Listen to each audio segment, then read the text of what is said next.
Jadi dari awal saya bilang dia hanya salah satu korban dari perbuatan Betul. para sindikat ini. Dia itu nggak ada. Aku main sama dia itu lumayan lama. Nggak ada otak kriminal dia mau memeras itu kalau nggak ada yang ngajarin. Nah terbukti kan ada yang ngajarin. Oke.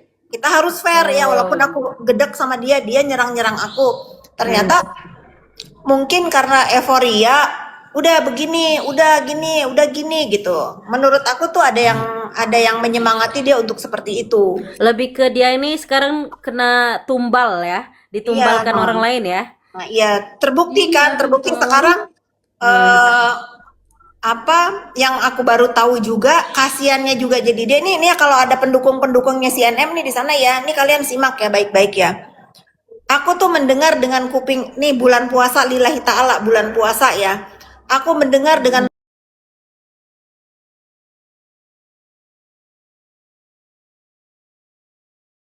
itu dikasih ke orang yang lagi berseteru. Kan jahat itu begitu. Jahat begitu. Memang. Jahat kan kasihan kalau sekarang nantilah ya one day kalau misalnya sama-sama panjang umur kita nggak tahu juga dia nanti apa namanya upaya hukum dia berhasil atau tidak. Tapi aku mewakili Dokter Reza ya.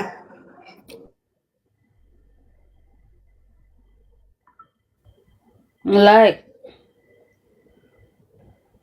Hilang suaranya Kapit, ada yang nelpon nih pasti nih. Enggak, dia masih ngomong, suaranya nggak ada. Iya, ada yang nelpon dia itu. Tuh, ada yang Mbak nelpon. Fitri ke mute. Enggak, ada yang nelpon Enggak. dia. Apa yang nelpon tuh? Tapi Bang Rapi ini kita bahas dari sisi hukum soal kasus DRL dong. Kasih pencerahan dong. Kalau DRL gue gini loh, Bur. Gua menyoroti Enggak, gini. gini. Kalau Bukan, ini aku sebenarnya gue cuman kayak pengen tahu deh ini peran BPOM ini sebenarnya sebatas apa sih terkait produk-produk Gimana yang sudah gitu? ya karena apa ingat loh bahwa produk-produk yang selama ini bermasalah itu sebelumnya produk itu sudah ada izin edar dari Badan POM tuh, Bur. Nah, enggak kalau ini misalkan Bang Rapi, aku bukan mau membahas soal pokok perkaranya. Ini terkait dengan banyaknya komentar-komentar netizen ke DRL kan, yang pasti yang sentimental lah, yang nggak suka. Terus dia bilang komen-komennya kayak gini, kebal hukum, kebal hukum, kebal hukum nggak ditahan, kebal hukum. Nah, padahal apa namanya Humas Polda Metro Jaya itu kan sudah menjelaskan alasan mengapa tidak ditahan itu sesuai dengan pasal-pasal berapa kayak gitu aku lupa kan penerapan pasalnya.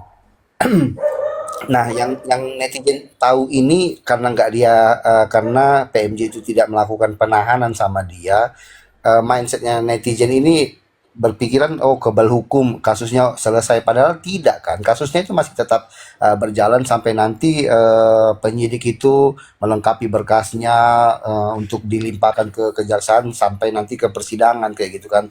Nah ini bagaimana nih coba Bang Rapi menjelaskan ini dari sisi hukumnya kenapa bisa penyidik itu tidak melakukan penahanan kepada si DRL dan proses kasusnya itu tetap jalan bukan putus gitu.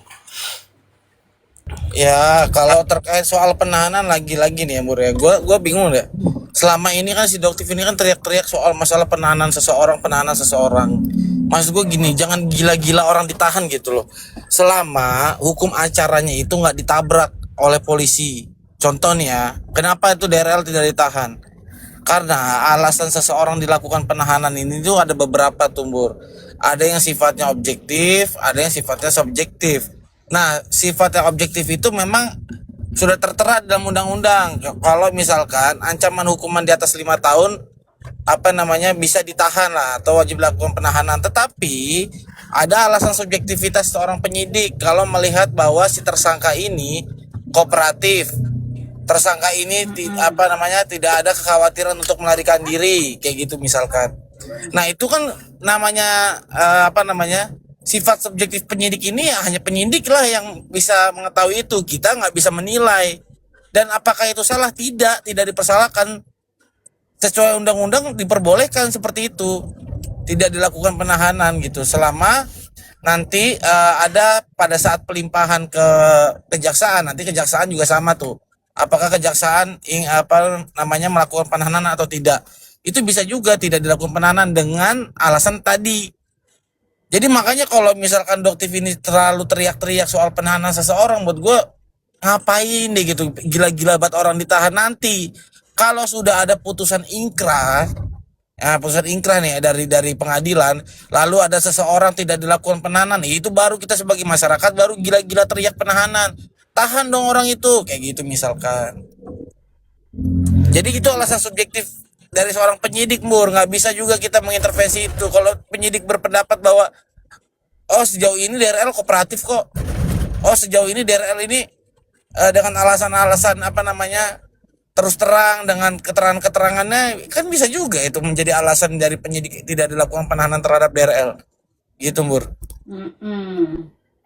Kan ku tanyakan balik Bang Rapi. Kalau misalkan memang dia ingin orang ditahan, kenapa dia yang sudah menjadi tersangka pun di kasus di Medan itu dia tidak ditahan?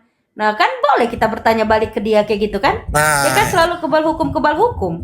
nah itu kan Omongannya. alasan dia selalu disampaikan. Makanya gue bilang itu buat gue ya, ini keyakinan gue itu. Itu salah satu bisa membodohi masyarakat. Karena apa? Dengan petantang petentengnya si Doktif ini di media sosial seolah-olah gini. Loh, laporan dia kan ancamannya 12 tahun. Kalau Doktif kan cuma 2 tahun. Nah, coba bayangin. Padahal ya, walaupun 2 tahun bisa dilakukan penahanan. Kayak posisinya dibalik tadi tuh, Bur. Kayak misalkan alasan objektivitasnya dia memang tidak sesuai dengan syarat, yaitu ancaman di bawah 5 tahun. Tetapi kalau misalkan Doktif ini sesuai dengan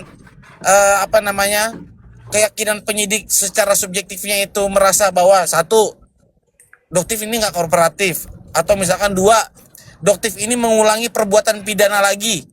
Nah, harusnya penyidik juga bisa melakukan penahanan tuh terhadap Doktif, walaupun ancamannya hanya 2 tahun di bawah 5 tahun. Karena apa? Ada pengulangan di situ. Contoh sederhana ya, kasus pengulangan itu adalah gini. Ketika dia ditetapkan sebagai